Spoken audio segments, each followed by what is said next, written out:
Hi everyone. I hope this video finds you safe and calm throughout all of this COVID madness. I've had a goal of creating more video content, so I thought, what better time than the present? So this video is going to be three different ways to optimize your immune health that have nothing to do with food or supplements. So these are three things that I've been doing very regularly to make sure I keep my immune system robust. So I'll talk about those. If you like this video, feel free to let me know. I love positive feedback. If you hated it, you can also tell me that too. I take constructive criticism very well. And if you have any topic ideas or things you'd like me to talk about, I would love to hear your content requests. So, with that being said, let's get going. So, three things to improve your immune status. So, I don't want to focus too much on the COVID thing, but it's on all of our minds. Oops, sorry for the shakiness. You can tell I'm not in my office. I'm actually in my sunroom because the lighting in here is sick. But it might not have the same ambiance as or clinical vibes as an office. So excuse where I am.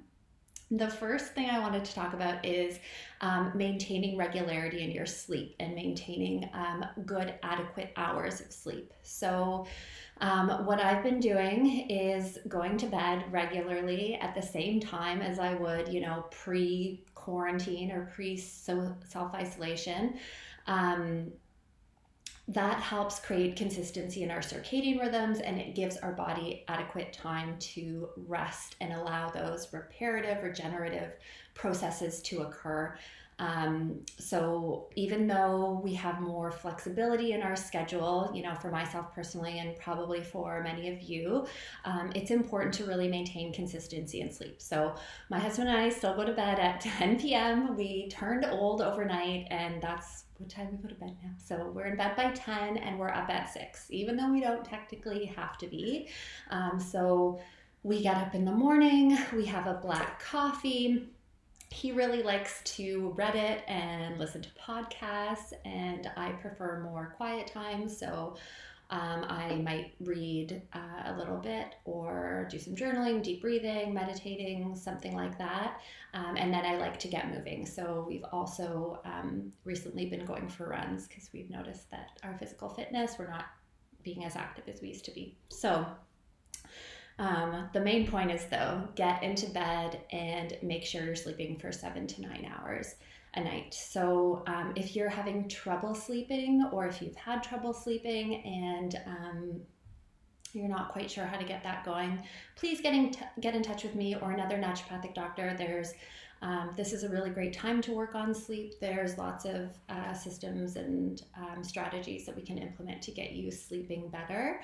But that's number one. Our body, needs to sleep in order to recover appropriately, and especially if we're fighting off an infection or trying to guard against foreign invaders, we definitely need our sleep. Okay, this is my coworker who's come in. There's Luna. You can see her tail.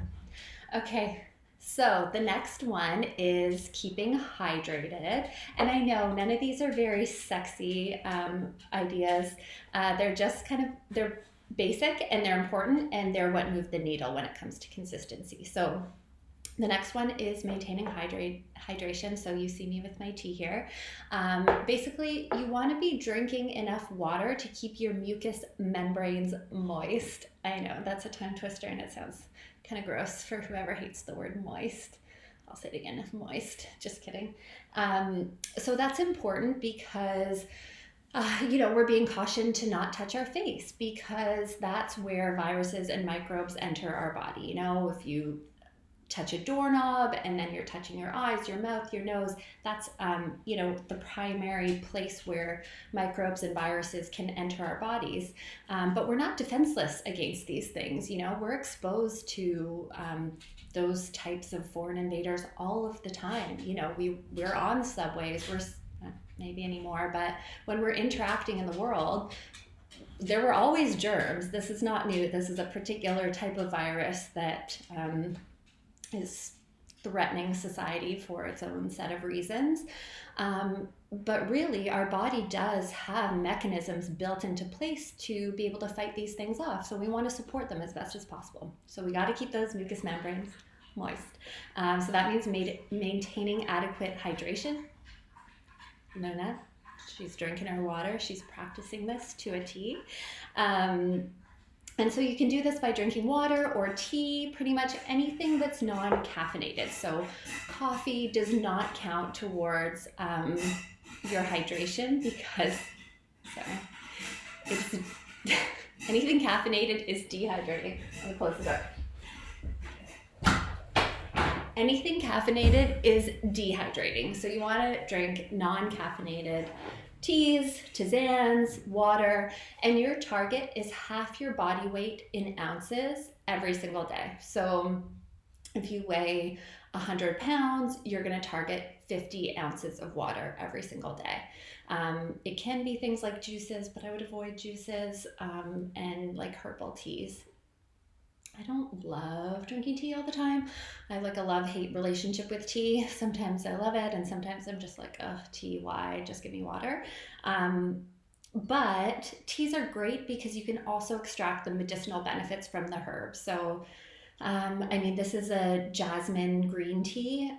So, you know, green tea has amazing benefits associated with it, antioxidant, supportive to the cardiovascular system, anti-inflammatory, can boost metabolism a little bit. It's got L-theanine, which provides kind of a calming effect to our mood.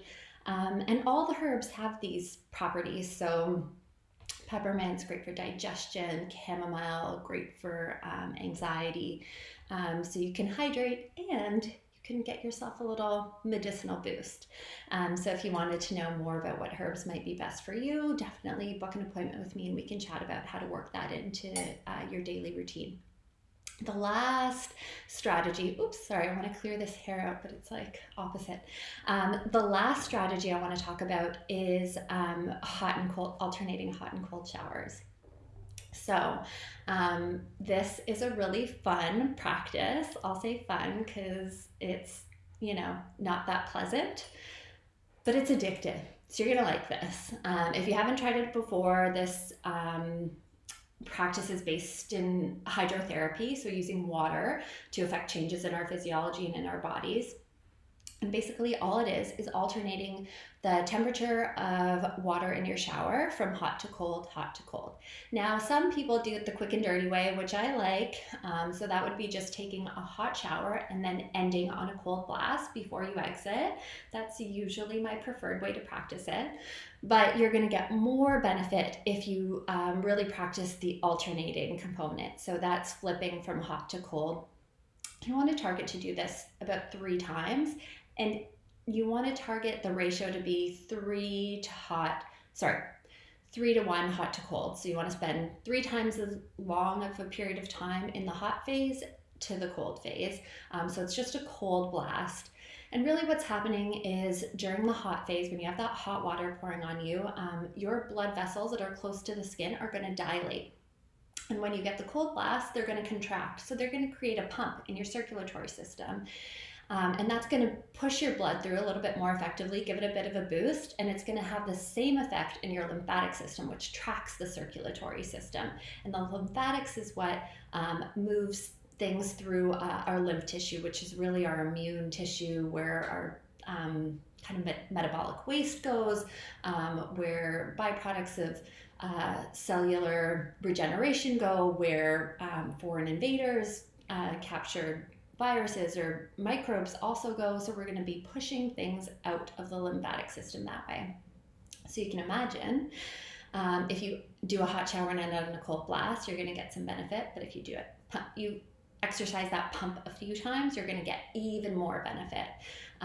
And just start, it's not super pleasant to go from a very warm, relaxing shower to an icy cold blast. So just work your way up. So start with as cold as you can stand it. That might be cool to start. It doesn't have to be frosty cold right away, but you're going to want to work your way up to that.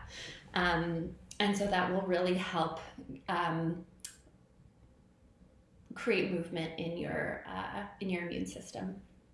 Okay, so that was it for today. I talk about food a lot, so I didn't want to talk about food and I didn't want to talk about supplements, but those are 3 ways you can help support your immune system, especially during this time. So, sleeping 7 to 9 hours, hydrating appropriately, half your body weight in ounces every single day, and then alternating hot to cold showers.